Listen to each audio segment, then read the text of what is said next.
Hello అండి, శ్రోతలందరికీ నమస్కారం. మన అలనాటి కథలు ఎవర్ గ్రీన్ స్టోరీస్ ఛానల్కి మీ అందరికీ స్వాగతం. సీతాపతి రచన ఎద్దనపూడి సులోచనారాణి గారు. 4వ భాగంలో ఉన్నాము. ముందు భాగంలో ఇందిరకు ఆరోగ్యం బాగాలేదని హాస్పిటల్లో చేర్పించారని, తను వెళ్తున్నానని డబ్బులు 500 రూపాయలు అడ్వాన్స్గా తీసుకుంటాడు విద్యాపతి. ఆ విషయం సీతకు చెప్పే వెళ్తాడు విద్యాపతి. స్వామీజీ చెప్పిన ప్రకారం విద్యాపతితో తను కూడా మంచిగా ఉండాలని అనుకుంటుంది సీత.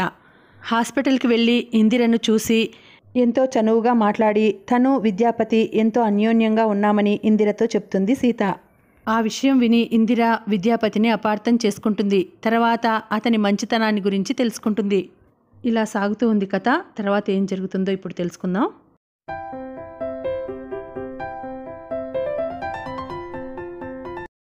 అరగంట గడిచింది. ఆ ఇంటి ముందు ఆటో వచ్చి ఆగింది. అందులో నుంచి విద్యాపతి దిగాడు. ఆటో అతనికి డబ్బులు ఇస్తున్నాడు.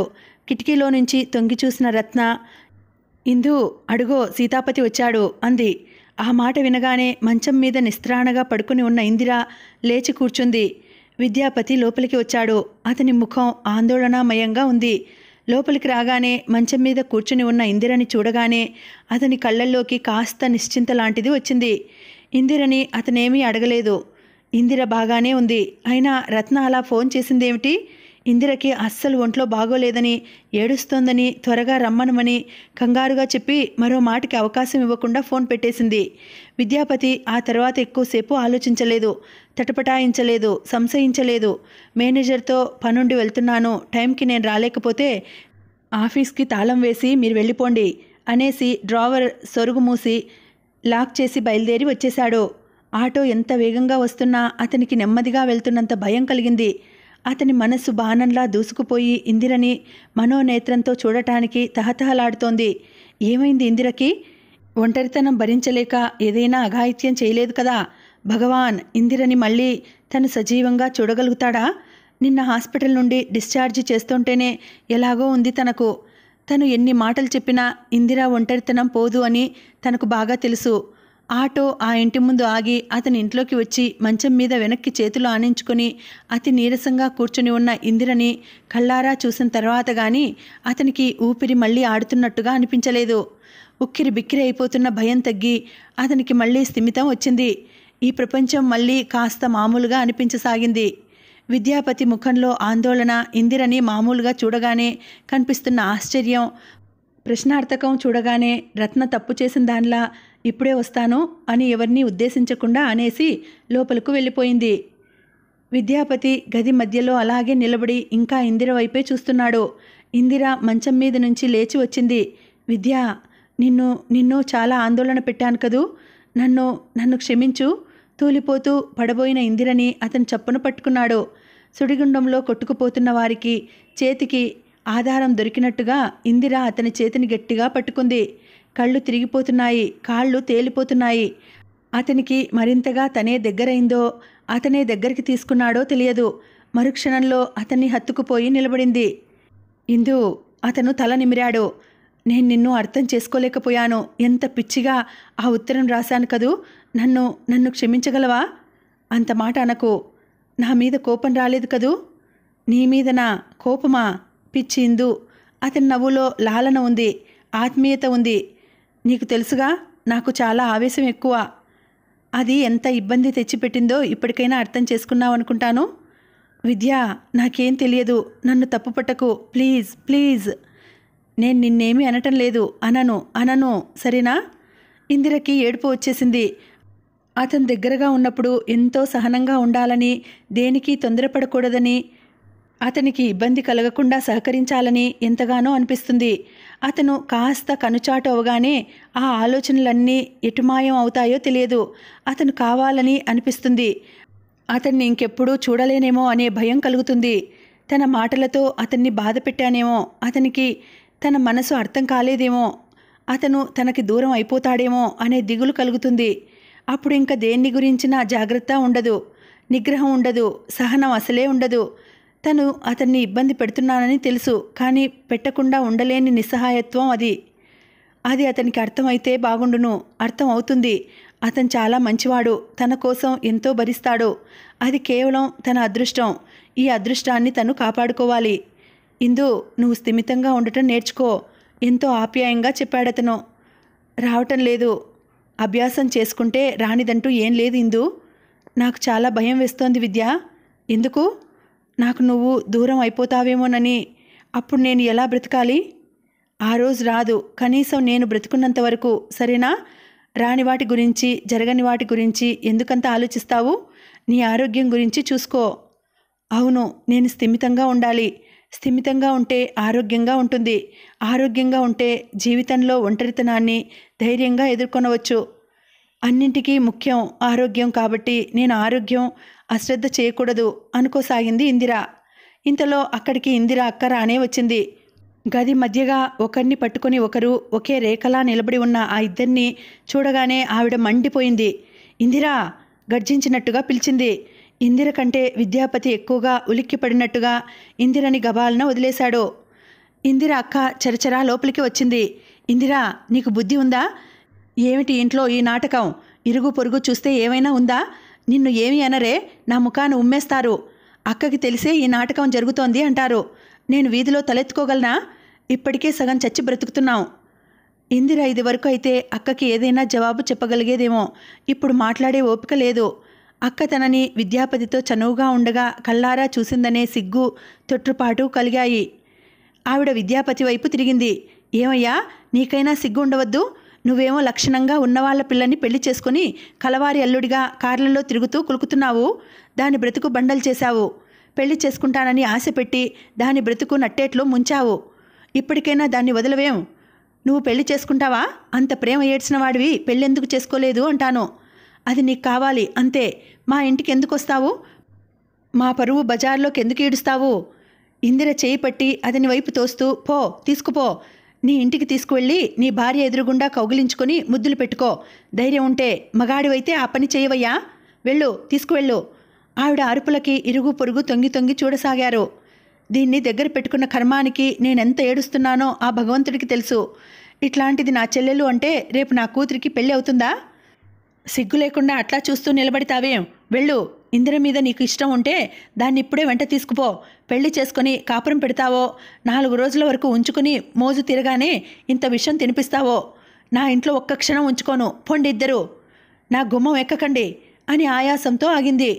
విద్యాపతి నిలువునా పాలిపోయినట్లుగా ఉన్నాడు.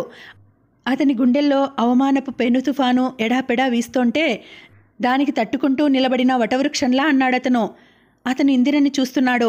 ఇందు, వెళ్దాన్రా, పెట్టె తెచ్చుకో. ఇందిర అక్క అవమానం కంటే అతని మాటలకి ఇంకా మతిపోయినట్లుగా చూస్తూ నిలబడింది. నేను నిజంగానే చెప్తున్నాను, వెళ్దాన్రా. రత్న, ఇందిర పెట్టె ఎక్కడుంది? తెచ్చిపెట్టు. రత్న అక్కడికి వచ్చింది. విద్యాపతి గారు, మీకేమైనా మతిపోయిందా? అక్క కేకలేయడంలో తప్పేం లేదు. మీరు ఇంటికి వెళ్ళి ఒక్కసారి ఆలోచించుకోండి. మీరు పెళ్ళైన వారు. ఇందిరని మీరు వదిలేయటం మీకు దానికి కూడా మంచిది. లోకం వెక్కిరింపు ముందు అక్క అనే మాటలు చాలా తక్కువ అనుకోండి. మీరు ఇప్పటికి వెళ్ళండి, దయ ఉంచి వెళ్ళండి. అతను ఇందిర వైపు చూశాడు. ఇందు, నాతో వస్తావా రావా? అతని కంఠం దృఢ నిశ్చయంతో ఉంది. ఇందిర వెర్రిదానిలా చూస్తోంది. ఇందిర ఏం సమాధానం చెప్పగలదు? అది అసలు ఆలోచించగల స్థితిలోనే లేదు. మీరు వెళ్ళండి, బావగారు ఆఫీస్ నుంచి వచ్చే వేళ అయ్యింది.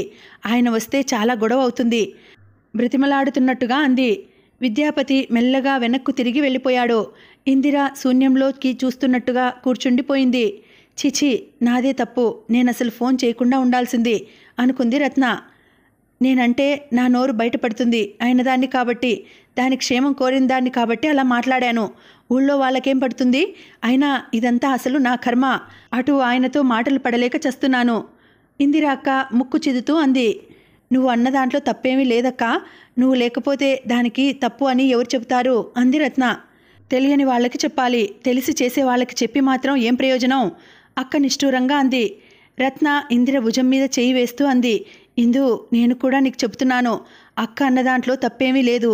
ఇది వరకు నీ మీద ఎంతైనా ప్రేమ ఉండని, అతనిప్పుడు పెళ్ళైన వ్యక్తి. పెళ్ళైన వ్యక్తితో సంబంధం పెట్టుకున్న ఏ ఆడపిల్ల సుఖపడదు. మన కళ్ళ ఎదురుగుండా మనం ఎంతో చూస్తున్నాం. ప్రేమ కంటే పెళ్లి కంటే జీవితం మనకి ముఖ్యమే ఇందు. నువ్వు ఈ ఊబిలో నుంచి బయటపడు. నువ్వు అక్క మీద కాస్త కూడా కోపం తెచ్చుకోకు అంది రత్న.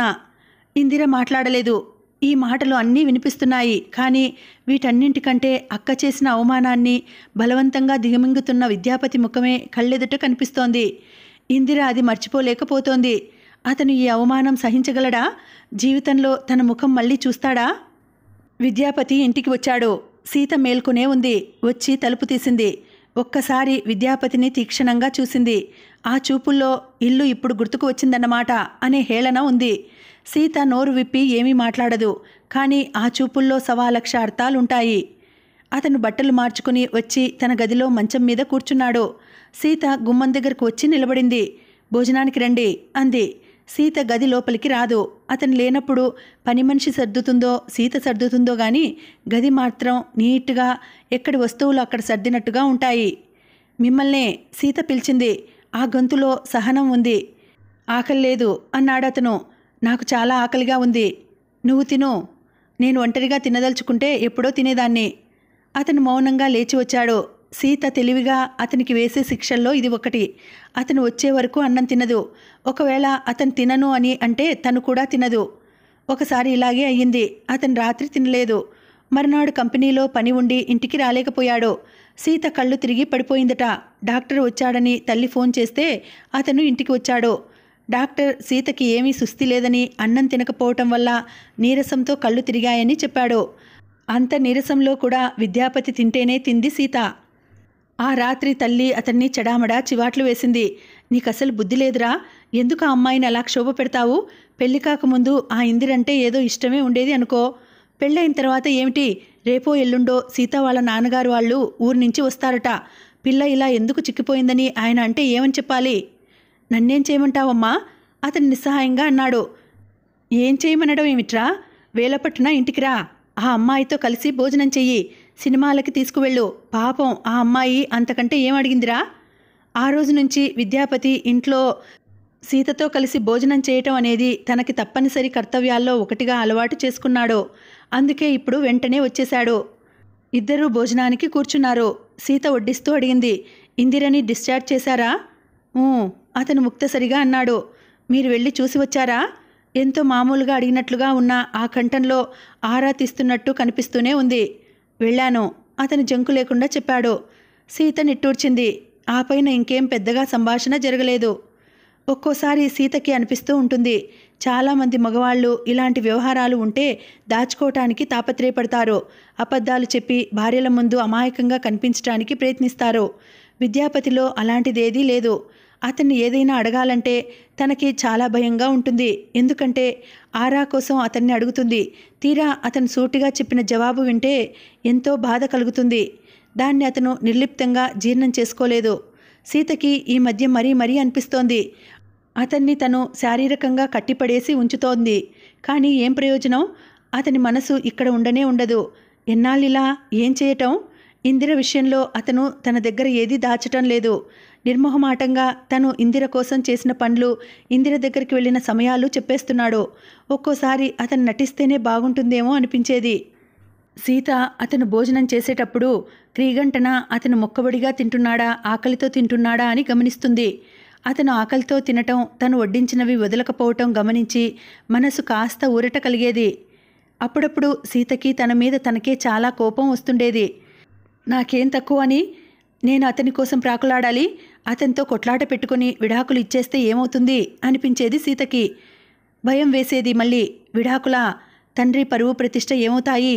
ఫలానా వారి అమ్మాయి భర్తని వదిలేసింది అంటూ లోకులు కాకుల్లా పొడవరు. పోనీ దానికి కూడా తను వెరవదు.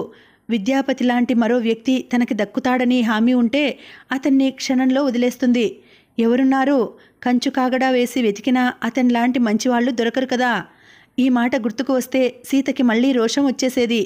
అసలు తను అతన్ని ఎందుకు వదలాలి? అతని మీద తనకి సర్వాధికారాలు ఉన్నాయి. సీత నుదురు దిండుకేసి కొట్టుకునేది. ఏం చేసుకోను ఈ అధికారాన్ని? అసలు వ్యక్తి నాకు కానప్పుడు? సీతకి ఒకటి బాగా అర్థమైపోయింది. ఇందిర అతనికి అపురూపం అని. తను ఈర్ష్యపడకూడదు. తను అతనికి ఇష్టం ఏర్పడేలా మసులుకోవాలి. దానికి కాస్త టైం పట్టినా సరే. అసలు ఈ చాదస్తం అంతా నాలోనే ఉంది. అతన్ని తిరస్కరించి నా మనసు మరో పని మీద లగ్నం చేసుకోలేకపోతున్నాను. చదువుకుందామా అంటే చదివి ఏం చేయాలి అనిపిస్తుంది. చక్కగా లక్షణంగా పెళ్ళి అయింది. అనురాగమూర్తి అయిన భర్త, పిల్లలతో తన జీవితం నందనవనం అనుకుంది. ఇది పెద్ద వ్యవహారమై తన జీవితాన్ని పేచీగా మారుస్తుందని కలలో కూడా అనుకోలేదు. సీత ఎటూ నిర్ణయించలేకపోతోంది. ఎందుకంటే సీత వ్యక్తిత్వం పాత కొత్తల కలయికలా ఉంది. భర్తని వదిలేసి ఒంటరిగా ఉండాలి, లేకపోతే వేరే పెళ్లి చేసుకోవాలి అనే తపన సీతలో మొదలైంది. కానీ భయం, సీత పెరిగిన వాతావరణం, సంస్కారం వెనక్కు లాగుతోంది. సహనంతో జీవితాన్ని చక్కదిద్దుకోవాలే గాని ఆవేశంతో బద్దలు చేసుకుని ముక్కలు చేసుకోకూడదు అనిపిస్తోంది అతనితో కలిసి జీవితం గడిపిన కొద్దీ. విద్యాపతి అంటే సీతకి ఇష్టం కలగసాగింది. ఇందిరని మరిపించగలిగితే తనంత మంచి భర్త ఇంకెవరుంటారు? సీతకి ఏడుపు వచ్చేస్తోంది. తనెంత దురదృష్టవంతురాలు. అతన్ని పెళ్లి మాత్రమే చేసుకోగలిగింది. అతని ప్రేమను పొందలేకపోయింది. ఇందిరంటే అతనికి ఎంత ప్రాణం. అలా ప్రాణం ఇవ్వగలిగే వ్యక్తి జీవితంలో దొరికితే పెళ్ళి ఎవరికి కావాలి? ఈ పెళ్లికి అసలు విలువ ఏమిటి? ప్రేమ ముందు పెళ్లి అనేది సూర్యుని ముందు దివిటీ లాంటిది అని సీత నిశ్చితాభిప్రాయం. సీతకి చిన్నప్పటి నుంచి ఏ వస్తువు అయినా కావాలి అని అనుకుంటే అది పొంది తీరాల్సిందే. సీత అప్పుడప్పుడు రోషంతో, ఆత్మాభిమానంతో విరక్తి తెచ్చుకున్న వ్యక్తిగా విద్యాపతి విలువ అపురూపం అని తెలుసుకున్నప్పుడు అతన్ని వదలకూడదు అనిపిస్తుంది. ఒకవేళ అతన్ని వదిలేస్తే తనకి బాగా తెలుసు ఈ ఆశాభంగం ఈ జన్మకిక పూడ్చుకోలేనంత బలమైనది అని. జీవితంలో ఇక దేని మీద ఆసక్తి ఉండదు. అందుకే సీత పోరాడడానికే నిశ్చయించుకుంది. ఇందిర తన ఒంటరితనం ఏదో తనే మౌనంగా పడి నిశ్చింత కూడా లేకుండా మరో బాధ ఎదురైంది. అక్క ఒక సంబంధం తీసుకువచ్చింది. అతని పేరు చక్రపాణి. మెడికల్ రిప్రజెంటేటివ్ చేస్తున్నాడట. ఇందిర అతనికి మొదటి చూపులోనే నచ్చింది. పెళ్లి చేసుకోవటానికి ఇష్టపడుతున్నాడు. అక్క ఇందిరని నిలదీసింది. ఇదిగో అమ్మాయి, ఇది నా ఆఖరి ప్రయత్నం. ఈ పెళ్లికి నువ్వు ఒప్పుకుంటావా లేక నా ఇంట్లోంచి వెళ్ళిపోతావా? ఏదో ఒకటి రేపు సాయంత్రంలోగా తేల్చి చెప్పేయి అంది. ఇందిర దిగాలు పడిపోయింది.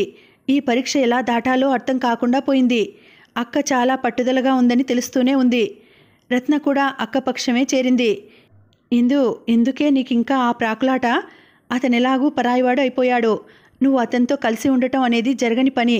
నా మాట విని అక్క చెప్పినట్టు హాయిగా ఈ చక్రపాణిని చేసుకో. అతనికి నువ్వంటే ఇష్టంగానే ఉంది. మనమంటే ఇష్టం ఉన్న వాళ్ళని చేసుకుంటే జీవితం సుఖంగా గడుస్తుందే. ఇందిరకి రత్న మాటలు తలకెక్కనే ఎక్కటం లేదు. రత్న, అతనికి విద్యాపతి విషయం తెలుసా తెలియదా అంది. తెలియదే. తర్వాత తెలిస్తే నా ప్రాణం తీసేస్తాడు కదే. ముందే చెప్పమను అక్కని అంది. ఆ సాయంత్రం అక్క సంబరంగా చెప్పింది. నీకా సందేహం ఏమీ వద్దు. చక్రపాణికి నేనంతా చెప్పాను. అతను చాలా ఉదార హృదయుడే. అదేం పట్టించుకోలేదు. పెళ్లి కాకముందు ఈ రోజుల్లో ఇలాంటివి పరిపాటేలేండి అన్నాడు. ఎంతో మంచివాడు కదే. ఇందిరకి సంతోషం కలగలేదు, చిరాకు వేసింది. చక్రపాణి కనీసం తనతో ఈ విషయం మాట్లాడి స్వాంతనగా ఏదైనా అంటే బాగుండేదేమో. అక్క చెప్పగానే అతను సరిపుచ్చుకోవడం ఇందిరకు అస్సలు నచ్చలేదు. నేను ఉద్యోగం మానేస్తానని చెప్పక్క అంది. అదేం మాటే, బంగారం లాంటి ఉద్యోగం మానుకోవటం ఎందుకు? నీకు తెలియదక్కా, నేను శారీరకంగా మానసికంగా ఒక రకంగా అలసిపోయాను. ఈ అలసట నుంచి సేద తీర్చగలిగే వ్యక్తి కావాలి నాకు. ఆ వ్యక్తి విద్యాపతి తప్ప ఇంకెవరూ ఈ ప్రపంచంలో లేరని నా నమ్మకం. నన్ను చేసుకోబోయే వ్యక్తికి నేను అంతా దాపరికం లేకుండా చెప్పేస్తాను. అతను అర్థం చేసుకోగల సహృదయుడైతే విద్యాపతికి చెప్పి దూరంగా వెళ్ళిపోతాను. అదిగో మళ్ళీ అతని మాటే. నీకు అహర్నిశలు అతని నామస్మరణే. అతన్ని చూసిన కళ్ళతో మిగతా అందరినీ అంచనా వేస్తే ఎలా? ఈ ప్రపంచంలో ఏ ఒక్కరూ ఇంకొకరిలా ఉండరు. బుద్ధిలోనో రూపంలోనో ఏవో తేడాలు ఉంటూనే ఉంటాయి. ఉద్యోగం చేయను అంటోందని చక్రపాణికి నేను చెబుతానులే, అతనే ఒప్పుకుంటాడు అంది. మరునాడు ఇందిర రత్న ఇంటి దగ్గర నుండి వచ్చేసరికి అక్క చిరచిరలాడిపోతోంది. పిల్లని అనవసరంగా తిడుతూ చెవి మెల్లపెడుతోంది. ఆవిడ తత్వం అంతే. ఏ చిరాకు వచ్చినా అదంతా పిల్లల మీద చూపిస్తుంది. ఇందిర ఎన్నోసార్లు అక్కతో పోట్లాడింది. బాధతో నచ్చ చెప్పాలని చూసింది. అదంతా ప్రయత్నమే తప్ప ఫలితం సాధించలేకపోయింది. ఇందిర మౌనంగా వచ్చి తన గదిలో కూర్చుంది. ఇందిర ఇంటికి చాలా సంతోషంగా వచ్చింది. తనకి ఈ ఊరు ట్రాన్స్ఫర్ అయ్యింది. రత్నకి విద్యాపతి చెప్పాడు. రేపో ఎల్లుండో ఆర్డర్స్ వచ్చేస్తాయి. ఇందిరకి ఒంటరిగా ఉండాలని అనిపిస్తోంది. ఒంటరిగా కూర్చొని విద్యాపతి తన కోసం ఎంత తాపత్రయపడతాడో, అతని ప్రేమ బలం తనని ఎలా బ్రతికిస్తోందో, ఒంటరి సమయంలో ఎలా తోడుగా అతని జ్ఞాపకాలు ఉంటాయో, అతనికి కరువు తీరా ఉత్తరం రాయాలని అనిపిస్తోంది. అతనికి ఉత్తరం రాస్తే అతనితో మాట్లాడినట్టే ఉంటుంది. ఇందిర ఉత్తరం రాయటానికి కూర్చుంది. ఆ రోజు అక్క అవమానం చేసిన తర్వాత అతను కంటికి కనిపించలేదు. అతన్ని ఎలా స్వాంతనపరచాలో తెలియలేదు. రత్న బాత్రూంలో కాలు జారి పడటంతో నడున్నొప్పి పుట్టి ఆఫీస్కి వెళ్ళటం లేదు. ఇదివరకులా రత్న అతని కబుర్లు కూడా చెప్పటం లేదు. ఏదైనా అంటే అతనిప్పుడు నీ విద్యాపతి కాదే, ఆ సీతాపతి. ఇంకొకరి భర్త గురించి ఆశపడిన ఏ ఆడపిల్ల బాగుపడలేదు. కాబట్టి నువ్వు అతని ఆలోచన మానేయి. నేను కూడా వేరే ఉద్యోగం చూసుకుంటున్నాను. అతని దగ్గర నుంచి మానేస్తున్నాను అంది. ఇందిర నిట్టూర్చి లేవబోతుంటే, నీకు ఈ ఊరు ట్రాన్స్ఫర్ అయ్యింది. ఖైరతాబాద్ బ్రాంచ్కి వేశారు. ఆర్డర్స్ రేపో ఎల్లుండో వస్తాయట అంది. ఇందిర చివ్వున రత్న వైపు తిరిగింది. ఎవరు చెప్పారే? ఇంకెవరు, ఆ సీతాపతే. మధ్యాహ్నం నన్ను చూడటానికి వచ్చాడు. విద్యాపతి వచ్చాడా? ఇందిర ముఖంలో రంగులు మారినాయి. అవునిందు, నాకు తెలుసు. అతనే ప్రయత్నం చేసి ఈ ఊరు మార్పించాడు. అతను దానికి ఎంత శ్రమపడ్డాడో కూడా నాకు తెలుసు. ఇది మంచి పని కాదని ఇప్పుడు తెలుస్తోంది. నువ్వు వేరే ఊరు వెళితేనైనా మర్చిపోగలవేమో. అలా అనకే రత్న. విద్యాపతి అంటే నీకు గౌరవం ఉండేదిగా. ఇప్పుడు ఉంది. కానీ అతనికంటే నువ్వు ముఖ్యం. నేను నీ స్నేహితురాల్నే. రత్న ఇందిర చెయ్యి మీద చెయ్యి ఆనించింది. ఇందు, అతని భార్య సీత ఉందే, ఆ అమ్మాయికి అతనంటే ప్రాణం. అతన్ని ఆ అమ్మాయి వదలదు. నా మాట నువ్వు అర్థం చేసుకో. ఇందిర గబగబా అక్కడి నుంచి వచ్చేసింది. రత్న చెప్పిన మాటలు సగం సంతోషంగా సగం బాధగా ఉన్నాయి. తన ఉద్యోగం ఇక్కడికి ట్రాన్స్ఫర్ అవటానికి విద్యాపతి కారణం అంటే ఆనందంగా అనిపించింది. మళ్ళీ రత్న సీత ప్రసక్తి తెస్తే గుండెలు భారంగా అయినాయి. విద్యాపతికి ఉత్తరం రాయాలని అనిపించింది. ప్రియమైన విద్య అంటూ సంబోధన మొదలుపెట్టింది. ఇంతలో అక్క అక్కడికి రానే వచ్చింది. ఆవిడ చేతుల్లో మడత పెట్టిన బట్టలున్నాయి. అవి బీరువాలో పెడుతూ, నీ ముఖాన పెళ్ళి అయ్యే రాత నాకు కనిపించటం లేదు అంది. అంత అదృష్టం నాకుంటే నేను కోరుకునేది ఇంకేదీ ఉండదు అంది ఇందిర. మతుల్ని బట్టే గతులు. నీ బుద్ధి అలా ఉంది కాబట్టి రాత కూడా అలా ఉంది. అతనికి ఉద్యోగం మానేసేటట్టయితే నువ్వు అవసరం లేదుట. చాలా సంతోషం అన్నానని చెప్పు. నువ్వు ఆ మాట అంటావని నాకు తెలుసు. నా పెళ్ళి నా కోసం కాదు, నీకోసం అన్నట్టుగా ఉంది నీ ధోరణి. ఇదిగో ఇప్పుడే చెప్తున్నాను, నువ్వు ఉద్యోగం చేయాల్సిందే. అతన్ని పెళ్లి చేసుకోవాల్సిందే. దగ్గరికి వస్తూ అంది. ఇందిర చప్పున ప్రియమైన విద్య అని వ్రాసిన అక్షరాల మీద 2 అరచేతులు అడ్డుపెట్టింది. సహనం నిండిన స్వరంతో అంది. ఉద్యోగం చేస్తానక్క, పెళ్లి మాత్రం చేసుకోను. ఏం, ఎందుకని? ఎందుకని అంట. నాకు పెళ్ళో ఉద్యోగమో ఏదో ఒకటే కావాలి. విద్యాపతిని చేసుకుంటానన్నప్పుడు ఉద్యోగం చేస్తానని అన్నావుగా. ఆ పరిస్థితి వేరు. ఇప్పుడేమైంది? నీకు తెలియదక్క, చక్రపాణి నన్ను చేసుకుంటానంది నా కోసం కాదు, నా ఉద్యోగం కోసం. అతను విద్యాపతి విషయం సరిపెట్టుకున్నది పెద్ద మనసుతో కాదు, డబ్బు అవసరం కోసం. చచా, నోర్మొయ్, నీకు అన్నీ వంకర ఆలోచనలే. నేను ఉన్నమాట చెబుతున్నాను. నువ్వు చక్రపాణిని చేసుకుంటావా లేదా? చేసుకోను.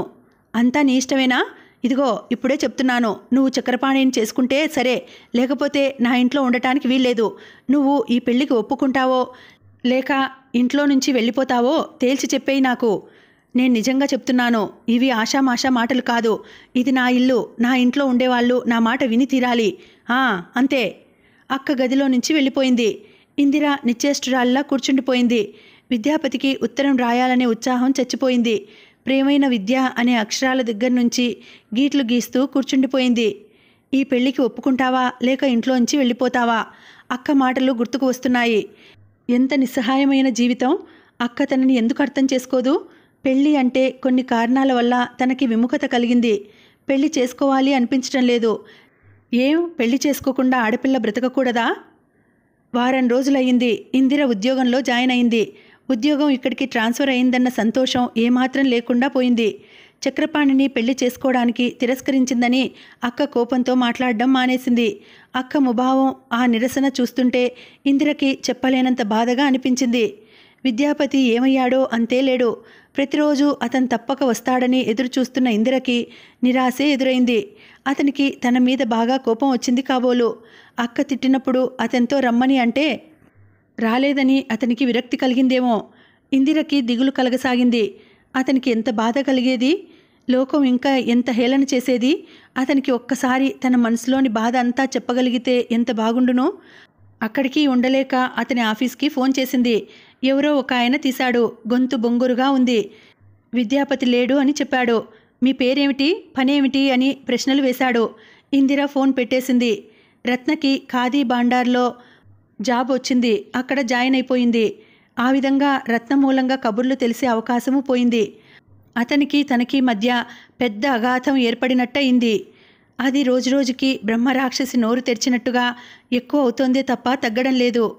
టేబుల్ దగ్గర పరధ్యానంగా కూర్చుని ఉన్న ఇందిరకి ప్యూన్ వచ్చి ఫోన్ వచ్చిందని చెప్పాడు. ఇందిర నిరాసక్తిగా లేచి వచ్చింది.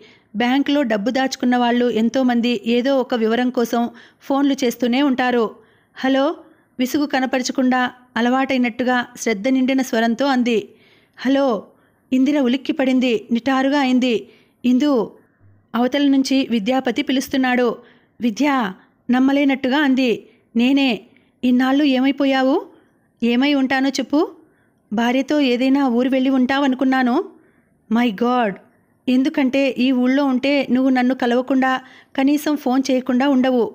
చెప్పు, ఎక్కడికి వెళ్ళావు? ఎక్కడికి వెళ్ళలేదు. ఎక్కడికి వెళ్ళలేదా? నేను నమ్మను. నిజంగా ఇందు, నేను ఎక్కడికి వెళ్ళలేదు. నాకు జ్వరం వచ్చింది. ఏమిటి? అవును, జ్వరం బాగా వచ్చింది. లేవలేకపోయాను. అక్కడికి ఉత్తరం రాసి నీకివ్వమని నౌకరికిచ్చాను. వాడు అది తీసుకెళ్ళి సరాసరి సీతకిచ్చాడు. ఏమిటి? ఇందిర గొంతులో ఆవేశం హరించుకుపోయింది. గొడవైందా? నూతిలో నుంచి మాట్లాడుతున్నట్టుగా అంది. అవ్వకుండా ఉంటుందా? చెప్పు. సారీ ఇందు. నేనే చెప్పాలి సారీ అనుకుంటున్నాను. నువ్వా? ఎందుకు? ఆ రోజు అక్క అలా మాట్లాడినందుకు నీకు కోపం వచ్చిందేమోనని. టేబుల్ దగ్గర కూర్చుని ఉన్న మేనేజరు దగ్గాడు. ఫైల్స్ గట్టిగా సర్దిపెట్టాడు. ఇందిర ఈ లోకంలోకి వచ్చింది. అది ఆఫీసు అని, ప్రక్కన మేనేజర్ ఉన్నాడని, ఆయన చెవులు నిక్కబొడుచుకొని వింటున్నాడని స్పృహ వచ్చింది. విద్యాపతి అంటున్నాడు. కోపం రాలేదిందు. ఆ రోజు అలా ఆవేశంలో అనేశాను గాని నేను దూరం ఆలోచించలేదు. నువ్వు చేసిన పనే కరెక్టు. ఎలా ఉన్నావో చెప్పు. బాగానే ఉన్నాను. సాయంత్రం ఆఫీస్ నుంచి వెళ్ళేటప్పుడు కలుస్తాను. ఉంటాను. హఠాత్తుగా ఫోన్ పెట్టేశాడు. హలో హలో అంది. అంత హఠాత్తుగా పెట్టేశాడేమిటి? ఎవరైనా వచ్చారేమో. యువతలకు వస్తుంటే మేనేజరు కళ్ళజోడులో నుంచి తినేసేట్టు చూడటం కనిపించింది. ఆ రోజు ఫైల్స్లో అన్నీ తప్పు ఎంట్రీలు రాసి మేనేజర్ చేత చివాట్లు తింది. చూడమ్మా, ఇది బ్యాంకు, డబ్బుతో కూడిన వ్యవహారం.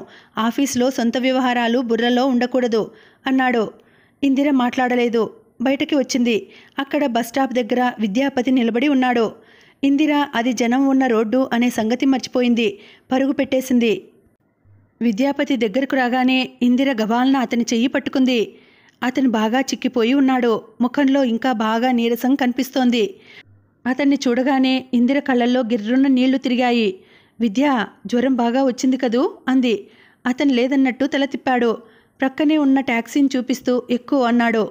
ఇందిర మారు మాట్లాడకుండా ఎక్కేసింది. విద్యాపతి కూడా ఎక్కి ఇందిర ప్రక్కగా కూర్చుని తలుపు వేసి డ్రైవర్తో పోనీ అన్నాడు. ట్యాక్సీ కదిలింది. ఎక్కడికి అంది ఇందిర. ఒక చోటు అని కాదు, ఎక్కడ ఆగాలనిపిస్తే అక్కడ ఆగుదాం. ట్యాక్సీ అతనికి ఆ మాట ఇందాకే చెప్పాను అన్నాడు. ఇందిర సంబరంగా చూసింది. ఇందిర కన్నతల్లిని పట్టుకున్న చిన్న పిల్లలా అతని చేతిని వదలకుండా అలాగే పట్టుకుంది. అతని చెయ్యి పుష్టి తగ్గి పలుచగా చిక్కినట్టుగా స్పష్టంగా తెలుస్తోంది. ఇందిరకి కళ్ళల్లో నీళ్లు ఉబికినాయి. తనకి సుస్థి చేస్తే అతను ఎంత చేశాడు? ఎవ్వరికీ భయపడలేదు. ఏమవుతుంది అని ఆలోచించలేదు. అతనికి జ్వరం వస్తే తనేం చేయగలిగింది? ఏమీ చేయలేదు. ఇందిర మరో చెయ్యి కూడా అతని చేతి మీద ఆనించింది. ఇతనికి నా బాధ అర్థమవుతోందా అనిపించింది. ఇందిర మనసు తెలిసినట్టే అతను తగ్గు స్వరంతో చెప్పాడు. ఇందు, నీకు కబురు చేయాలని ఎంతగానో తప్పించాను. వీలు కాలేదు. నాకసలు ఒంటి మీద స్పృహే లేదు. అబ్బా, అదేం జ్వరమో, అదేం తలనొప్పో, నరకం పడ్డాను. అంత జ్వరంలో కూడా నిన్ను కలవలేకపోయాను అనే తపనే. ఇందిర డగ్గుత్తికతో అంది. నాకు తెలియదు.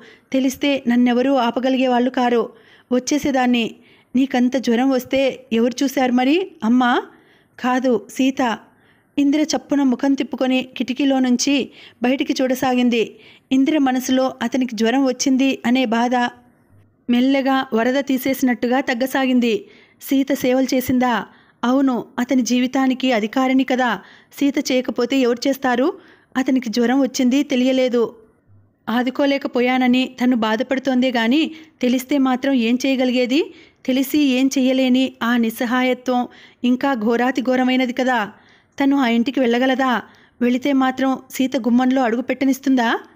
విద్యాపతి ఇందిర చెయ్యి నొక్కుతూ అన్నాడు. నీకో శుభవార్త చెబుదామని వచ్చాను. ఏమిటది? నిరాసక్తిగా అడిగింది. హౌసింగ్ బోర్డులో నువ్వు అప్పుడు డబ్బు కట్టావే, ఆ ఇల్లు నీకు ఎలాటైంది. త్వరలో ఆ ఆర్డర్ కాగితాలు నీకు వస్తాయి. ఇందిర చువ్వున ఇటు తిరిగి చూసింది. నిజంగా అంది. నీకెప్పుడైనా అబద్ధం చెప్పానా ఇందు? లేదు లేదు, నిజంగానా విద్య? ఇల్లు నాకు ఎలాటైందా? నిజంగా? My God! ఇందిర పూర్తిగా అతని వైపు తిరిగింది. నీకెలా తెలుసు? నీకెలా తెలిసింది? ఎవరు చెప్పారు? ఉత్సాహంగా, ఆనందంగా, నమ్మశక్యంగా అన్నట్టుగా అడిగింది. నాకు తెలిసింది. ఎలా? ఎవరు చెప్పారు? అబ్బా, చెప్పమంటుంటే. పెళ్లిగాక ముందులాగా ఇందిర అతని తొడ మీద పిడికిలతో కొడుతూ అంది. సీత బాబాయ్ చెప్పాడు. సీత బాబాయా? అవును, పరమేశం గారని సీత పిన్ని మొగుడు. ఈ హౌసింగ్ బోర్డు కమిటీ సెక్రటరీ. మొన్న భోజనానికి వచ్చాడు. మాటల మధ్యలో ఈ ఇళ్ల ప్రసక్తి వచ్చింది. ఎవరైనా ఆ ఇళ్ల కోసం అప్లై చేసిన వాళ్ళుంటే చెప్పమని అడిగారు. నీ పేరు, అప్లికేషన్ నంబరు రాసి ఇచ్చాను.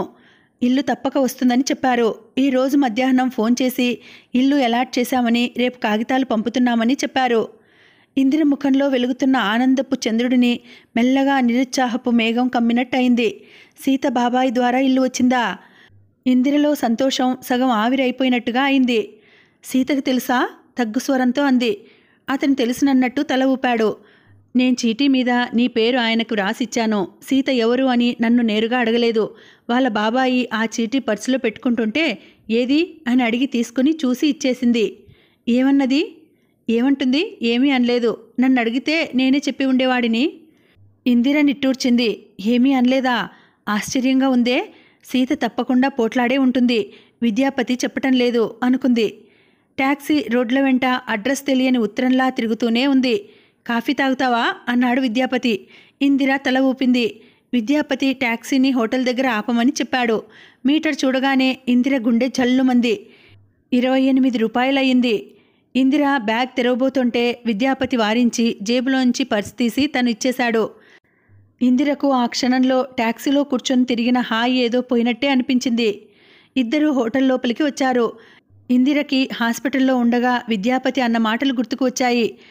ఇల్లు కాకపోతేనేం, బయట ప్రపంచం అంతా మనదే, ఎక్కడైనా కలుసుకోవచ్చు. ఆ మాట ఎంత నిజం. ఫ్యామిలీ రూమ్లో కూర్చున్నారు. విద్యాపతి బాయ్ కోసం చూస్తున్నాడు. మనం ఇలా వచ్చి ఎన్నాళ్ళయిందో కదూ అంది ఇందిర. అవును, చాలా రోజులయ్యింది అన్నాడతను. ఇంతలో బాయ్ వచ్చాడు. గులాబ్ జామ్, మసాలా దోశకి ఆర్డర్ ఇచ్చాడు. వాటికి ఆ హోటల్ చాలా ప్రసిద్ధి. చూస్తేనే నోరు ఊరిపోతోంది. నోట్లో వేసుకుంటే కరిగిపోయేట్టు ఉంటాయి. దోశ అయితే మరీను వెన్న వేసి ఇస్తాడేమో. ఎంత కమ్మగా, చాలా రుచిగా ఉంటుంది. ఇందిరకి ఇష్టమైన ఆ దోశని బాయ్ చూడకుండా ముక్కలు చేసి నోట్లో పెట్టి తినిపించడం విద్యాపతికి ఎంతో ఇష్టం. ఇందిరకి పాత స్మృతులు గుర్తుకు వస్తున్నాయి.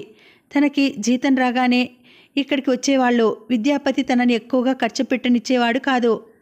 పొదుపు మీద లెక్చర్లు ఇస్తూ ఉండేవాడు.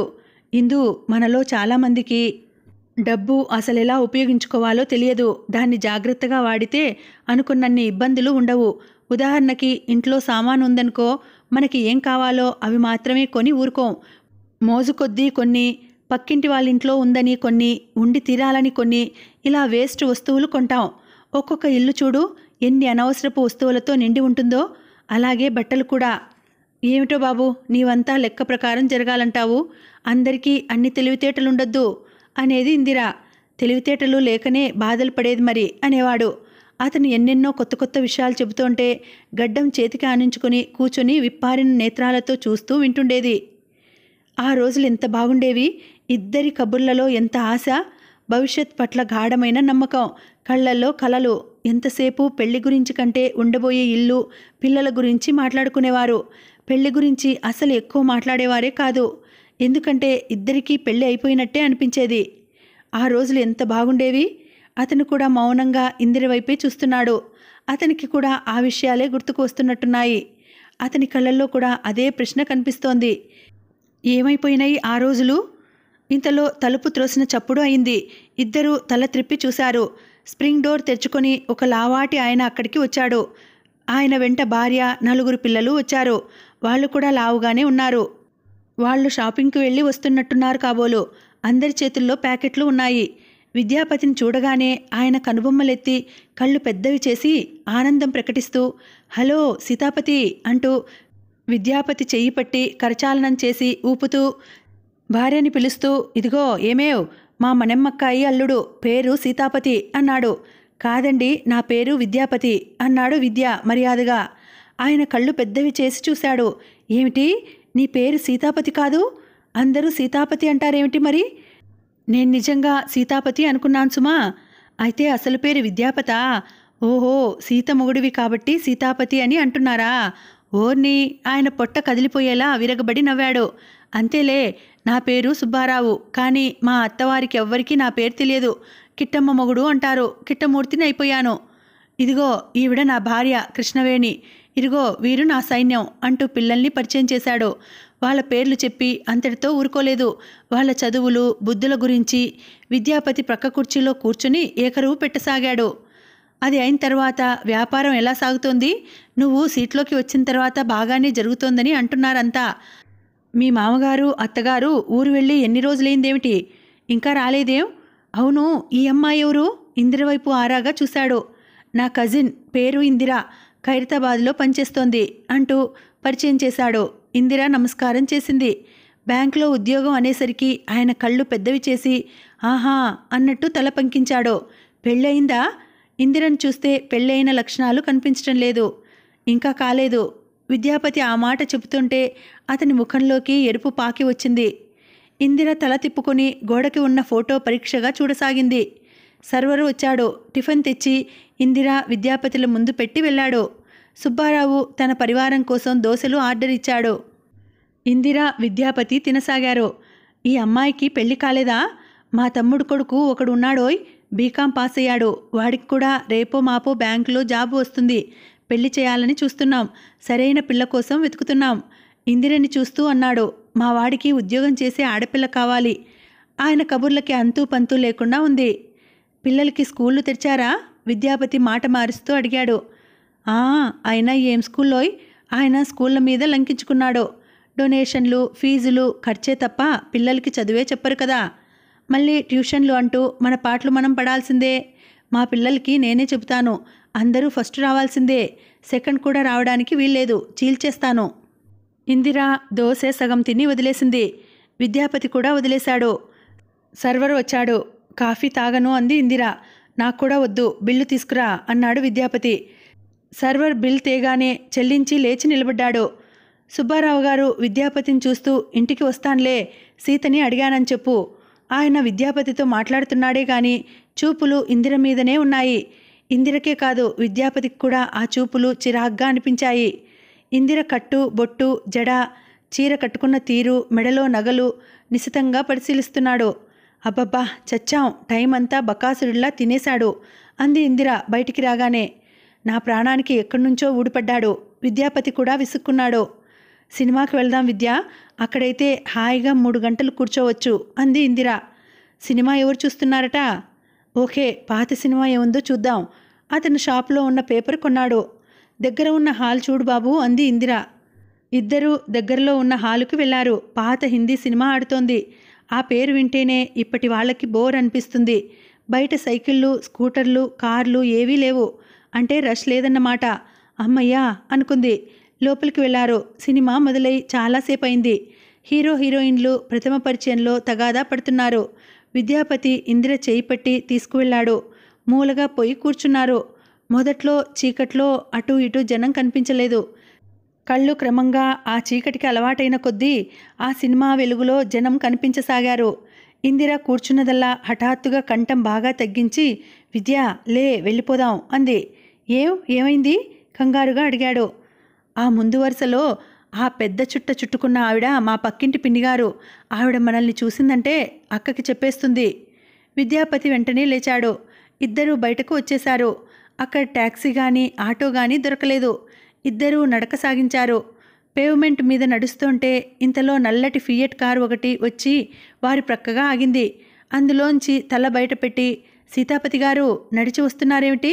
కారేమైంది అన్నాడు. విద్యాపతి తికమకగా చూశాడు. కారా, డ్రైవర్ రాలేదు అన్నాడు.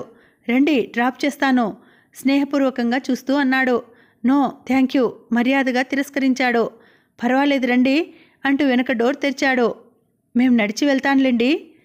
నో మీరు నడిచి వెళ్తుంటే చూసి కూడా లిఫ్ట్ ఇవ్వకపోతే నాకు పాపం వస్తుంది. సీత విందంటే నా పీక నులిమేస్తుంది. రండి, మీరు ఎక్కడ దిగుతాను అంటే అక్కడ డ్రాప్ చేస్తాను, సరేనా? అతను వదిలేట్టు లేడు. విద్యాపతి ఇందిర వైపు చూశాడు. ఇందిర పదమన్నట్టు చూసింది. ఎక్కబోయే ముందు ఇందిరని పరిచయం చేశాడు. నా కజిన్, పేరు ఇందిర. ఇందు, ఇతను భానుమూర్తి అని మా బిజినెస్ పార్ట్నర్ గారి అబ్బాయి అంటూ పరిచయం చేశాడు. ఒకరికి ఒకరు నమస్కరించుకున్నారు. అతని సభ్యతగా చిరునవ్వు నవ్వుతున్న కళ్ళు క్షణంసేపు నిశ్చితంగా ఇందిరని పరిశీలించాయి. ఆ చూపులు గుచ్చుకున్నట్టే అనిపించింది ఇందిరకు. అతను కారు డ్రైవ్ చేస్తున్నంతసేపు వ్యూ మిర్రర్లో నుంచి ఇందిరని, విద్యాపతిని పరిశీలనగా చూస్తూనే ఉన్నాడు. అతను ఇందిర వాళ్ల సందులో దింపి వెళ్ళాడు. ఇల్లెక్కడా, ఇంటి దగ్గర దింపుతాను అన్నాడు. వద్దు వద్దు, ఇక్కడ చాలు అంది కంగారుగా. అతను అక్కడ దింపి వెళ్ళిపోయాడు. నేనిక వెళ్తాను అంది ఇందిర. గుడ్ నైట్ ఇందు అన్నాడతను. ఇందిర తెచ్చిపెట్టుకున్న నవ్వుతో అంది. చూసావా విద్య, హాస్పిటల్లో నేను డిశ్చార్జ్ అయ్యే రోజున నువ్వేమన్నావు? ఈ లోకం సువిశాలమైనది, ఎక్కడైనా కలుసుకోవచ్చు అన్నావు. ఇప్పుడు తెలిసిందా ఈ ప్రపంచం ఎంత చిన్నదో? మనకి ఒంటరితనం ఎక్కడ దొరుకుతుంది చెప్పు? విద్యాపతి ఇందిర మాటల్ని ఖండించలేదు, ఆమోదించను లేదు. దూరం నుంచి బస్సు వస్తోంది. ఆ బస్సును చూడగానే అతను నేను వెళ్తాను ఇందిరా, ఈ బస్సు అటే వెళ్తోంది అన్నాడు. బస్సులో ఎందుకు? ఆటోలో వెళ్ళు. ఆటో ఎందుకు? దండగా, డబ్బు దండగా. బస్సు వచ్చిందిగా, ₹1/2 వెళ్ళిపోవచ్చు. అతను అంటుండగానే బస్సు వచ్చేసింది. గుడ్ నైట్ ఇందిరా అతను అనేసి గబాలన బస్సు ఎక్కేశాడు. బస్సు నిండా జనం ఉన్నారు. ఆ జనంలో కలిసిపోయిన అతను ఇందిరకి కనిపించలేదు. చెయ్యి ఊపటానికి ఎత్తిన ఇందిర సందేహంగా ఆగిపోయింది. ఇందిర ఇంటికి వచ్చి మంచం మీద బోర్లా పడింది. ఎంతో అలసటగా ఉంది. విద్యాపతి కనిపించాడనే ఆనందమే లేకుండా పోయింది. ఇందిరకి సాయంత్రం జరిగిన సంఘటనలన్నీ కళ్ళ ముందు మెదిలాయి. అతనికి ఎవరు కనిపించినా సీత కబుర్లే. ఆ సుబ్బారావు గారు సీతాపతి అంటూ పిలిచిన వైనం గుర్తుకు వస్తే తేళ్ళు జరులు పాకినంత కంపరంగా ఉంది. ఈ విధంగా అయితే అతను కలవటం ఎంత కష్టం. తన జీవితం ఎలా గడుస్తుందో కదా. విద్యాపతికి తన మీద ప్రేమ రవ్వంత కూడా తగ్గని మాట నిజమే. కానీ ఆ ప్రేమ తనకి ఏమీ ఆనందం ఇవ్వలేకపోతుందే. తను కూడా అతనికి అంతే. ఇలా ఎన్నాళ్ళు? దీనికి పరిష్కారం ఏమిటి? విద్యాపతి సీతబంధం నుంచి విముక్తి చెంది వస్తే గాని దీనికి పరిష్కారం కుదరదు. రేపు తను అదే అడిగేస్తుంది. రేపు అతను కనిపిస్తాడా? ఆ వెధవ బస్సు రావడంతో హఠాత్తుగా వెళ్ళిపోయాడు. రేపటి గురించి ఏమీ అనుకోలేదు. అతను ఆటోలో వెళ్ళమంటే వెళ్ళలేదు. ఇందిర నిట్టూర్చింది. విద్యాపతి మొదటి నుంచి అంతే. తన కోసం ఎంతైనా ఖర్చు పెడతాడు, అతని కోసం పెట్టడు. అదేమంటే నేను కష్టపడగలను అంటాడు. ఇందిర మర్నాడు సీతని వదిలేస్తాడో లేదో అడగడానికే తీర్మానించుకుంది. మరునాడు విద్యాపతి ఫోన్ చేశాడు. సరిగ్గా ఇందిర ఆఫీస్ నుంచి ఇంటికి వెళ్లే టైంకి వస్తానని, కొద్దిసేపు ఎక్కడైనా కూర్చోవచ్చునని చెప్పాడు. ఇందిర అంత ఉత్సాహం చూపించలేదు. మొదట ఫైల్స్ చూస్తూ ఈరోజు ఏమైనా సరే ఇదేమిటో తేల్చేసుకుంటాను అనుకుంది. సాయంత్రం అయింది. ఇందిర బయటికి వచ్చింది. కానీ అక్కడ విద్యాపతి లేడు. ఇందిర బస్టాప్ దగ్గర చూస్తూ నిలబడింది. ఎన్ని బస్సులు వస్తున్నా ఎక్కకుండా ఎవరికోసమో ఎదురు చూస్తున్నట్టుగా నిలబడిన ఇందిరను గమనించిన 2 కుర్రాళ్ళు విజిల్ మీద పాట పాడుతూ దగ్గరగా వచ్చి నిలబడసాగారు. ఇందిరకి భయం వేసింది. వెంటనే ఆటో పిలిచి అందులో ఎక్కి కూర్చొని ఇంటికి వచ్చేసింది. ఏమైంది విద్యాపతికి? ఎందుకు రాలేదు? ఇందిర మనసంతా రకరకాల భయాలు పాముల్లా తిరగసాగినాయి. ఆ రాత్రంతా నిద్రపోలేదు ఇందిర. మరునాడు ఆఫీస్కి వచ్చేసరికి విద్యాపతి అక్కడున్నాడు. అతను కూడా రాత్రంతా నిద్రలేనట్టు ఉన్నాడు. ఇందు, నిన్న సాయంత్రం అర్జెంటు పని ఒకటి తగిలి రాలేకపోయాను. ఏమైంది? అంది ఆదుర్దాగా. కంపెనీ ఆర్డర్ ఒకటి ₹40,000 అర్జెంటుగా పంపాల్సి వచ్చింది. ఇందిర ముఖం తిప్పుకుంది. కంపెనీ పనా అన్న తిరస్కారం ఉంది ఆ చూపులో. బ్యాంకులోకి అందరూ వస్తున్నారు. నేను సాయంత్రం వస్తాను అతను చెప్పాడు. నాకు పనుంది. తిరస్కరించబోయింది. ప్లీజ్ కాదనకు అనేసి అతను వెళ్ళిపోయాడు. ఇందిర ఆ పగలంతా మనసు పని మీద లేనట్టే గడిపింది. సాయంత్రం వస్తానంటున్నాడు. తను ఉండకూడదు. కంపెనీ పనట. ఎంతైనా అతనికి ఆ వ్యవహారాల మీద ఇంట్రెస్ట్ ఉంది. ఇందిరకు ఎలాగో ఉంది. అతనికి కంపెనీ మీద, సీత మీద రవంత కూడా ఇష్టం ఉండకూడదు అనిపిస్తోంది. తను ఏ విధంగా అహర్నిశలు అతన్ని గురించి ఆలోచిస్తోందో అతను కూడా అలాగే తనని గురించి గుర్తు చేసుకోవాలని మనసు కోరుకుంటోంది. ఇందిర మధ్యాహ్నమే ఇంటికి వెళ్ళిపోవడానికి నిశ్చయించుకుంది. కానీ మధ్యాహ్నం అయ్యేసరికి మనసులో పట్టుదల సడిలిపోసాగింది. అతను వస్తాడు, అతన్ని చూడకుండా ఇంటికి వెళ్ళడం అసాధ్యంగా కనిపించింది. సాయంత్రం అయింది. అతను రానే వచ్చాడు. అతని ముఖంలో అలసట చూస్తే ఇందిరకి జాలేసింది. ఉన్నావా? అమ్మయ్యా, ఎందుకో గాని నువ్వు వెళ్ళిపోతావేమో అని అనిపించింది. మధ్యాహ్నం ఫోన్ చేశాను. నువ్వు బిజీగా ఉన్నావని మీ మేనేజర్ చెప్పాడు. అరగంట ఆగి మళ్ళీ చేస్తే మళ్ళీ అదే చెప్పాడు. నిన్ను ఫోన్ దగ్గరికి పిలవడం ఆయనకి ఇష్టం లేదని తెలిసింది. ఇద్దరూ ఆటోలో ఎక్కారు. ట్యాంక్ బండ్ దగ్గర దిగారు. ఇద్దరూ నడవసాగారు. మనల్ని ఎవరైనా చూస్తే అంది ఇందిర. చూడని, ఎలాంటి జంకు లేకుండా అన్నాడతను. సీతకి తెలిస్తే? అతను మాట్లాడలేదు. జవాబు చెప్పవేం? చెప్పను. నీకిప్పటికీ 1,00,000 సార్లు చెప్పాను సీతకి నేను భయపడనని. తనకి అంతా తెలుసు అని. అయినా నువ్వు వినవు. నా మాట నమ్మవు. ఇది నా కర్మ. అతని తీవ్రతకి ఇందిర తెల్లబోయింది. ఎందుకంత కోపంగా ఉన్నావు? నువ్వు నమ్మకపోవడం చూస్తే పిచ్చిక్కేటుగా ఉంది. ఇద్దరూ అక్కడున్న బెంచ్ మీద కూర్చున్నారు. ఎన్నాళ్ళిలా? ట్యాంక్ బండ్లో నీళ్లవైపు చూస్తూ అంది. అతను మౌనంగా ఉండిపోయాడు. నిన్నే. అతను మాట్లాడలేదు. నేను పరిష్కారం సూచించమని అడుగుతున్నాను. దేనికి? మనిద్దరి సంబంధ బాంధవ్యాల గురించి. నువ్వే చెప్పు. అతని కంఠం ఎలాగో ఉంది. నేను చెప్పింది నీవు పాటిస్తావా? ప్రయత్నిస్తాను. సీతను ప్రేమించడానికి ప్రయత్నించు. ఇందు. అతను ఇటు తిరిగాడు. ఇందిర నీళ్లవైపు రెప్ప వాల్చకుండా చూస్తూ అంది. లేదంటే నన్ను పెళ్లి చేసుకో. ఏదైనా ఊరు వెళ్ళిపోదాం. పదా. ఈ రెండింటిలో ఏదో ఒకటి చెయ్యి.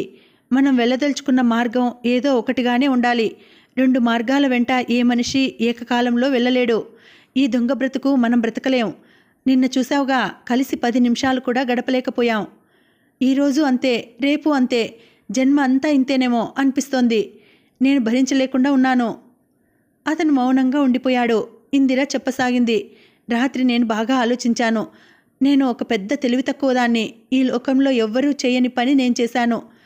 నా స్వసుఖం కాకుండా పరుల సుఖం కోసం చూశాను. నీకు మీ అమ్మ అంటే ఎంత ఆపేక్షో నాకు బాగా తెలుసు. ఆవిడ చెప్పిన సంబంధం కాకుండా నువ్వు నన్ను చేసుకుంటే ఆవిడ పిల్లలు చాలా బాధపడతారని అనుకున్నాను. వాళ్ళని బాధపెట్టి నువ్వు నాతో సుఖంగా ఉండలేవని అనుకున్నాను. నేను చేసిన ఘోరమైన అపరాధం నీ వైపు ఆలోచించటం. మీ అమ్మ బాధపడితే నాకేమిటి? ఆవిడ నా గురించి ఆలోచించిందా? నేనెందుకు ఆవిడ వైపు ఆలోచించాను? తెలివి తక్కువతనంతో నా జీవితంలో అమూల్యమైన నిన్ను పోగొట్టుకున్నాను. మళ్ళీ ఇప్పుడు కూడా అదే తెలివి తక్కువ పని చేస్తున్నాను. నీ గురించి, సీత గురించి ఆలోచిస్తున్నాను. రాత్రి నుంచి ఈ ఆలోచనలకు స్వస్తి చెప్పాను. నువ్వు నన్ను పెళ్లి చేసుకోగలవా లేదా చెప్పు. చేసుకోగలను అంటే మనం ఎక్కడికైనా వెళ్ళి గుళ్ళో పెళ్లి చేసేసుకుందాం. మనం మన సంగతే ఆలోచిద్దాం. నాకు నిజం చెప్పు. అతను రాయిలాంటి మౌనంతో శిలలా ఉండిపోయాడు. రేపు ఎల్లుండి బ్యాంకుకు సెలవు. సోమవారం నాకు ఏ సంగతి చెప్పు. అతను ఏమీ వ్యాఖ్యానం చేయలేదు. ఇక నేను వెళ్తాను. అతను లేచాడు. ఇందిర ఆటో పిలిచింది. అందులో ఎక్కేసింది. అతనితో వెళ్తున్నానని అనలేదు. అతను కూడా ఏం చెప్పలేదు. అతనేం మాట్లాడలేదు. ఇష్టం లేదా? ఆటోలో వచ్చేస్తుంటే ఇందిరకి ఏడుపు వచ్చేసింది. తను చేసిన ఈ నిర్ణయం సరైనదే అనిపించసాగింది. ఇందిరకి శనివారం, ఆదివారం ఎంతో భారంగా గడిచాయి. ఆలోచన తీవ్రతతో ఒంటికి జ్వరం వచ్చినట్లుగా ఉంది. సోమవారం వచ్చింది. ఇందిర ఆఫీస్కు వచ్చింది. అక్కడంతా గలబాగా ఉంది. ఎప్పటిలా సాటి ఉద్యోగస్తులు అందరూ సీట్లో కూర్చొని పనులు చేసుకోవడం లేదు. గుంపులుగా నిలబడి మాట్లాడుకుంటున్నారు. ఏమైంది? ప్రక్క సీటు సావిత్రిని అడిగింది ఇందిర. రమ రాత్రి కిరసనాయలు పోసుకొని అంటించుకొని చచ్చిపోయింది. ఇందిర నిర్ఘాంతపోయింది. రమకేమైంది అంది. రమ తమ తోటి క్లర్కే. చాలా మంచి స్వభావం. ఎక్కువగా మాట్లాడదు. తన పని తాను చూసుకుంటుంది. ముద్దులు మూటకట్టే 2 పిల్లలు కూడా. ఏమిటో ఇంట్లో తగాదాలట. భర్త సరిగా చూడడట. ఇంకో అమ్మాయితో సంబంధం ఉందట. ఉంటే ఊరికే సంబంధం ఉంటే రమ ఏమీ అనలేదు. అతను ఆ అమ్మాయితో వెళ్ళిపోయి పెళ్లి చేసుకున్నాడట. రమ ఇది భరించలేక రాత్రి కిరసనాయలు పోసుకొని చచ్చిపోయిందట. అబ్బో, ఈ భాగవతం ఇప్పటిది కాదులే. 4 సంవత్సరాల నుంచి సాగుతున్నదే. కానీ పెళ్లి చేసుకుని వదిలేస్తాడని అనుకోలేదు. అసలు వాడికి ఆ అమ్మాయితో పెళ్లి కాకముందు నుంచి సంబంధం ఉందట. కట్నం కోసం రమణి చేసుకున్నాడట. పెళ్ళైనప్పటి నుంచి డబ్బు కోసం వేధించటమేనట. తండ్రి ఇచ్చిన డబ్బంతా హరించుకుపోయింది. ఇల్లు రమ జీతం మీదనే గడుస్తోంది. ఒకతను వచ్చి చెప్పాడు, మేము హాస్పిటల్కి శవాన్ని చూసి రావడానికి వెళ్తున్నాం, మీరు వస్తారా? ఎందుకురా? మీకంటే మా ఆడవాళ్ళకి ఇంకా ఎక్కువ బాధ ఉంటుందనుకోండి, సావిత్రి దబాయిస్తూ అంది. అందరూ వ్యాన్లో బయలుదేరారు. రమ చనిపోయి వికృతంగా ఉంది. తల్లి కాబోలు ఏడుస్తోంది. దరిద్రపు విధవ, పిల్లనిచ్చి పెళ్లి చేస్తే సుఖపడతాడని అనుకున్నాను. ఇలా దాని జీవితాన్ని కాల్చి మసి చేస్తాడని అనుకోలేదు. వాడిక్కడ కనిపిస్తే చంపి నెత్తురు తాగుతాను. అందరూ ఆవిడని ఓదార్చారు. ఆవిడతో పాటు రమ భర్తని తిట్టారు. పిల్లలు కూడా అమ్మా అని ఏడుస్తున్నారు. ఇక వెళ్దామా అన్నారు. బ్యాంకుకి సెలవు ఇచ్చేశారు. ఇందిర ఇంటికి వచ్చేసింది. ఇందిర మనోనేత్రం నిర్ఘాంతపోయినట్టుగా రమ మృతదేహాన్నే చూస్తోంది. చెవుల్లో తల్లి శాపనార్థాలు వినిపిస్తున్నాయి. అదెవరితో నా కూతురు ఉసురు పోసుకుని పురుగులు పడి చస్తుంది. అదేం సుఖపడదు. నా కూతురు దయ్యమై పట్టుకుంటుంది. కనిపిస్తే దానికి వాడికి కాళ్ళు చేతులు విడిచేస్తాను. ఊరుకో పిన్ని, వాడెక్కడికి పోతాడులే. వాడి అంతం నేను చూడకుండా వదిలిపెడతానా? ఒక పహిల్వాన్ లాంటి వ్యక్తి అంటున్నాడు. ఆ తిట్లు శాపనార్థాలు ఇందిర చెవుల్లోంచి పోవటం లేదు. ఇందిర అలాగే కూర్చుండిపోతే అక్క వచ్చి నుదుటి మీద చెయ్యి వేసి చూస్తూ, అదేమిటే అలా చూస్తున్నావు? ఆ రమ పోతే నువ్వు పిచ్చిదానిలా చూస్తావేమిటి? సరైన పెళ్లి కాకపోతే ఏ ఆడదాని బ్రతుకైనా అంతే. ఆ కథలకి ముగింపు అంతే అన్నది. అన్నం తినమని బలవంతం చేసింది. ఇందిర తినలేదు. నిద్ర రాలేదు. ఏం చేసింది తను?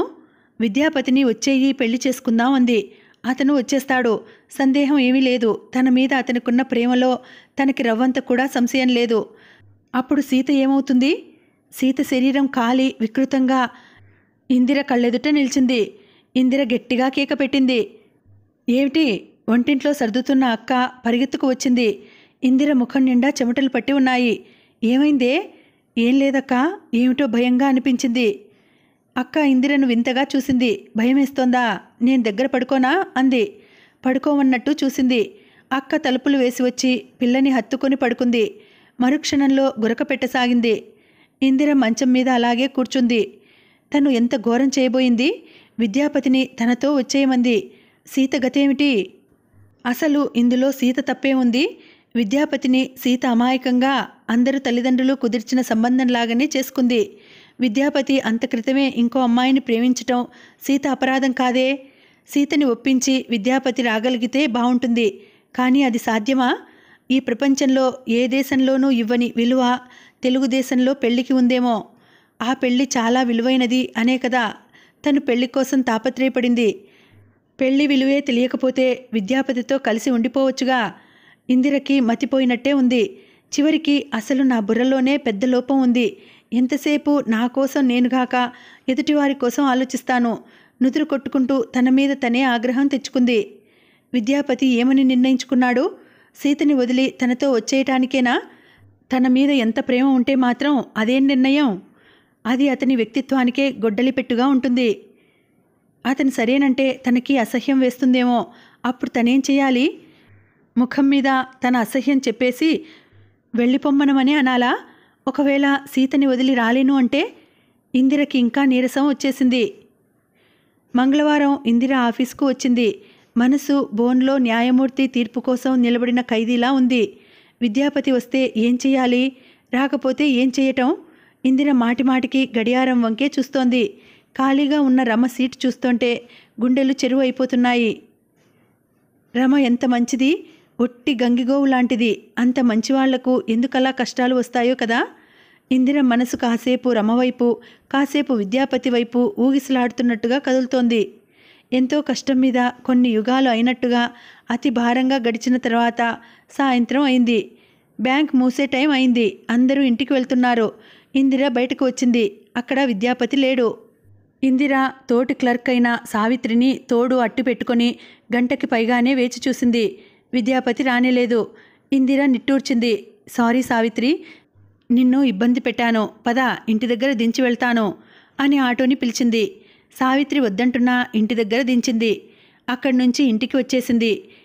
ఇంటి దగ్గర సందు మొదట్లో విద్యాపతి వేచి చూస్తుంటాడు అనే గాఢమైన నమ్మకం చెల్లాచెదురైపోయింది. విద్యాపతి రాలేదు. ఇందిర ఇంటికి వచ్చేసింది. బట్టలు మార్చుకుంటూ భోజనం చేస్తూ మాటిమాటికి ఏ చిన్న శబ్దమైనా ఉలికిపాటుతో వీధి గుమ్మం వైపు చూడసాగింది. రాత్రి పొద్దుపోయింది. పడుకున్న ఇందిర ఆటో చప్పుడు లాంటిది వినిపించగానే పరిగెత్తుకు వెళ్ళి కిటికీ పరదా లాగి వీధి వైపు చూసింది. మరుక్షణం అది ఏ పక్కింటికో అని తెలియగానే ఉస్సూరంటూ వెనక్కి తిరిగి వచ్చేసింది. మంచం మీద కూర్చున్న ఇందిరకి కంటి మీద కునికే రాలేదు.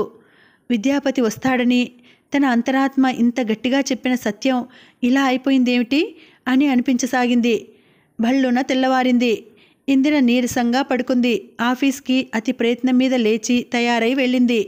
సాయంత్రం అయింది. మళ్ళీ విద్యాపతి రాలేదు. అతను రాదలుచుకోలేదు.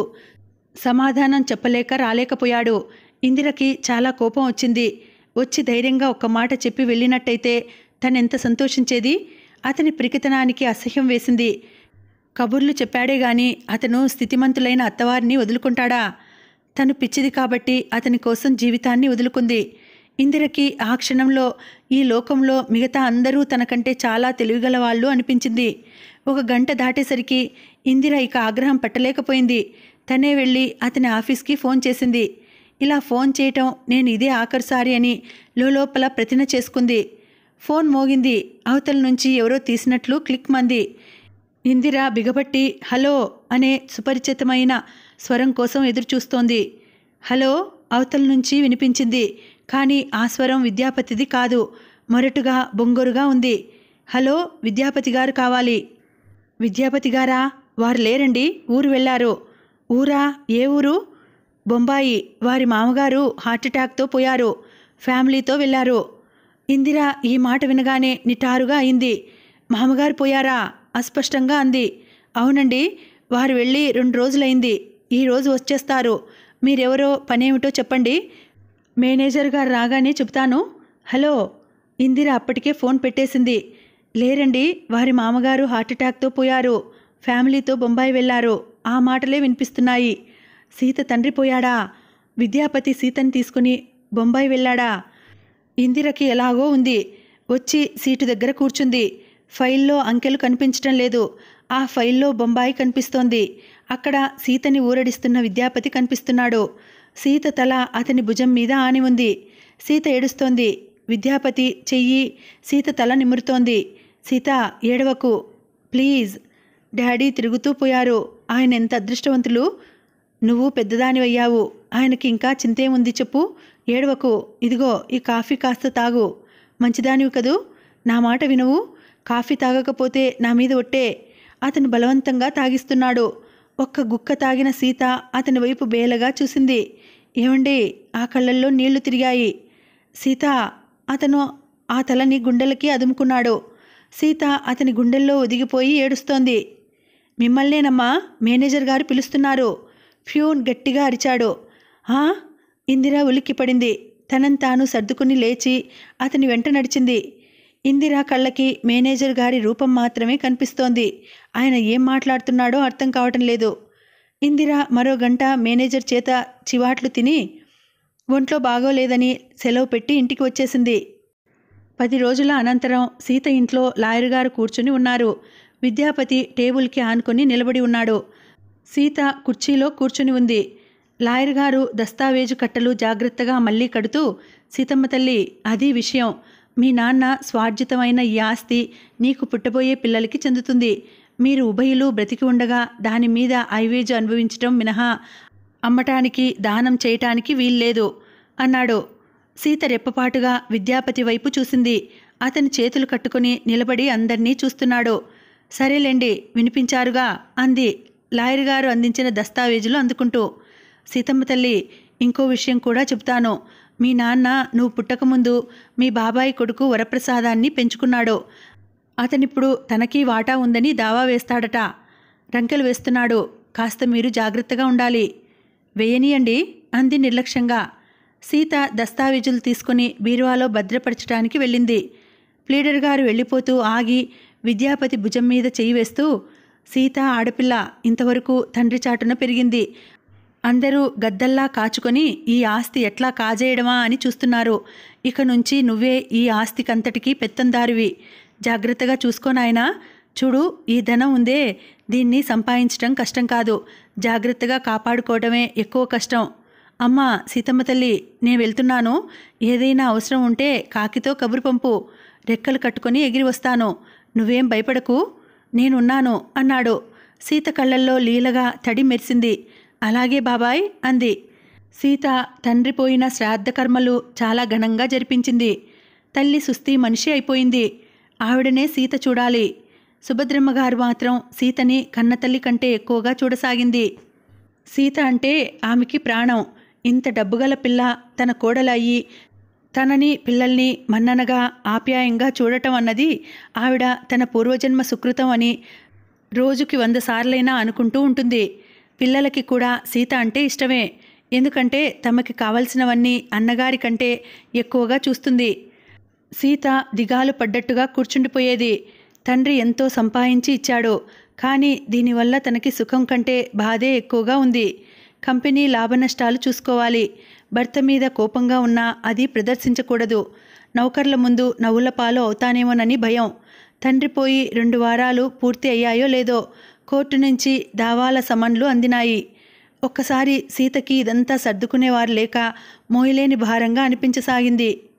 ఆ రోజు తండ్రి పోయాడని బాబాయ్ నుంచి కాల్ వచ్చిన రాత్రి తను ఎలా మర్చిపోగలుగుతుంది? ఆ రోజు ఇంట్లో ఎంత భీకరమైన యుద్ధం. విద్యాపతి తనని డైవర్స్ ఇమ్మని అడిగాడు. సీత నిర్ఘాంతపోయింది. నేనేం తప్పు చేశాను అంది. విద్యాపతి జవాబు చెప్పలేకపోయాడు. సీత నిలదీసింది. ఇందులో నీ తప్పేం లేదు. తప్పంతా నాదే. నిన్ను పెళ్లి చేసుకొని అందరి భర్తల్లా ప్రేమించలేకపోవడం నాదే తప్పు. నేనిప్పుడు మిమ్మల్ని ప్రేమభిక్ష ఏమీ అడగటం లేదే. సీత, మీ ఆనందానికి కూడా అడ్డు రావటం లేదు. ఇందిరని తీసుకుని మీరు షికార్లు చేస్తున్నారు, హోటల్స్కి వెళ్తున్నారు, సినిమాలకు వెళ్తున్నారు. ఆ అమ్మాయికి ఉద్యోగం ఇక్కడికి ట్రాన్స్ఫర్ అయ్యేలా చేశారు. ఇల్లు వచ్చేలా చూశారు. జ్వరం వస్తే హాస్పిటల్లో ఉండి సేవలు చేశారు. నేనెప్పుడైనా ఏమైనా అన్నానా? అనలేదు. అదంతా భరించాను. ఎందుకు? నాన్న కోసం కాదు, నా కోసమే. మీరు నన్ను చూడకపోతే లోకం నన్ను చూసి ఎంత దురదృష్టవంతురాలు అని నవ్విపోతుందేమోననే భయంతో భరించాను. చిన్నప్పటి నుంచి నేను అదృష్టవంతురాలిగా పేరు పొందాను. నా అదృష్టానికి సాటి లేదన్నారు. ఇక్కడ విధి నా మీద దెబ్బతీసింది. ఈ దెబ్బ తగిలినట్టు లోకానికి తెలియకుండా గుంభనగా బ్రతుకుతున్నాను. నా ఈ గౌరవం నాకంటే మీకంటే కూడా నాకు చాలా ఎక్కువైనది. దీన్ని నేను వదులుకోలేను. నేను మీకు డైవోర్స్ ఇవ్వటం అనేది నా కంఠంలో ప్రాణం ఉండగా అది జరగని పని. ఈ పెళ్లి ఎందుకు చేసుకున్నారో నాకు తెలియదు. ఇది జరగటం నా దురదృష్టమే కాదు, మీ దురదృష్టం కూడా. నన్ను కాదని మీరు ఎక్కడికి వెళ్ళలేరు. వెళ్ళినా నేను పట్టి తెచ్చుకోగలను. మీరు ఎందుకు డైవోర్స్ అడుగుతున్నారో నాకు తెలుసు. ఇందిరని మీరు ఉంచుకోగలరేమో కానీ పెళ్లి మాత్రం చేసుకోలేరు. నోర్మొయ్. సీత చెంప చెళ్ళుమంది. హద్దు మీరి మాట్లాడకు. విద్యాపతి కళ్ళల్లో నిప్పులు చెరుగుతున్నాయి. ఇంతలో ఫోన్ మోగింది. చెంప పట్టుకొని నిర్ఘాంతపోయినట్లుగా నిలబడిన సీత మెల్లగా తెలివి తెచ్చుకున్న దానిలా వెళ్ళి ఫోన్ తీసింది. వెంటనే గట్టిగా కాదు అబద్ధం అని అరిచేసింది. గదిలో నుంచి వెళ్ళిపోతున్న విద్యాపతి తిరిగి చూశాడు. సీత అరుస్తూ అంటోంది. ఎప్పుడు? ఎన్నింటికి? ఏమైంది? Heart attack ఏడవసాగింది. విద్యాపతి లోపలికి తిరిగి వచ్చాడు. టెలిఫోన్ వదిలేసి ఒక్కసారిగా చేతులతో తల కొడుతూ అబద్ధం అని ఏడవసాగింది. విద్యాపతి ఏమిటి అని అడిగాడు. నాన్న పోయారట. విద్యాపతి ఫోన్ తీసుకున్నాడు. బొంబాయి నుంచి సీత బాబాయి మాట్లాడుతున్నాడు. సీతని వెంటనే తీసుకొని రమ్మనమని చెప్పారు. వెంటనే బయలుదేరితే ప్లేన్ దొరుకుతుందని చెప్పాడు. టికెట్స్ దొరికేలా తను చూస్తానన్నాడు. అరగంటలో ఈ వార్త అందరికీ తెలిసిపోయింది. సీత, విద్యాపతి ఎయిర్పోర్టుకి బయలుదేరారు. కారులో సీత ఏడుస్తోంది. విద్యాపతి చేయి చాచి దగ్గరికి తీసుకోబోయాడు. సీత, అతని పెదవులు అస్పష్టంగా పిలిచాయి. సీత అతన్ని బలవంతంగా తోసేసింది. మూలకి జరిగి చేతులతో ముఖం దాచుకుని ఏడవసాగింది. విద్యాపతి నిశ్చేష్టుడైనట్లుగా మౌనంగా ఉండిపోయాడు. ఆ తర్వాత విద్యాపతి ఒక బొమ్మలా నిలబడిపోయాడే తప్ప సీత అన్నీ చూసుకుంది. సీత ధైర్యానికి అతను విస్తుపోయాడు. సీత అతను మళ్ళీ ఒంటరిగా కలిసి ఉండే క్షణం రానేలేదు. సీతని చూస్తుంటే అతనికి జాలి వేస్తోంది. ఈ క్షణంలో సీత ఎంత ఒంటరితనం అనుభవిస్తోందో అతనికి అర్థమైంది. సీతకి తన మూలంగా బాధ కలిగినందుకు అతనికి వేదనగా అనిపించసాగింది. సీత తనని తప్ప ఇంకెవరిని చేసుకున్నా సుఖపడేది. అతను ఒంటరిగా సీత పరివారంలో ఒక వ్యక్తిగా మిగిలిపోయినట్టుగా మౌనంగా ఉండిపోయాడు. సీతకి చాలామంది బంధువులున్నారు. వాళ్ళు చాలా పెద్ద పెద్ద ఉద్యోగాల్లో ఉన్నారు. సీత పరువుకి ప్రాణం ఎందుకు ఇస్తోందో అతనికి ఇప్పుడు అర్థం కాసాగింది. ఇక్కడికి ఈ భాగాన్ని ఆపుతున్నానండి. మళ్ళీ వచ్చే వీడియోలో మనం కథను కొనసాగించుదాం. మళ్ళీ వచ్చే వీడియోలో కలుసుకుంటాను. అంతవరకు సెలవు. నమస్తే. Thank you for watching. Bye.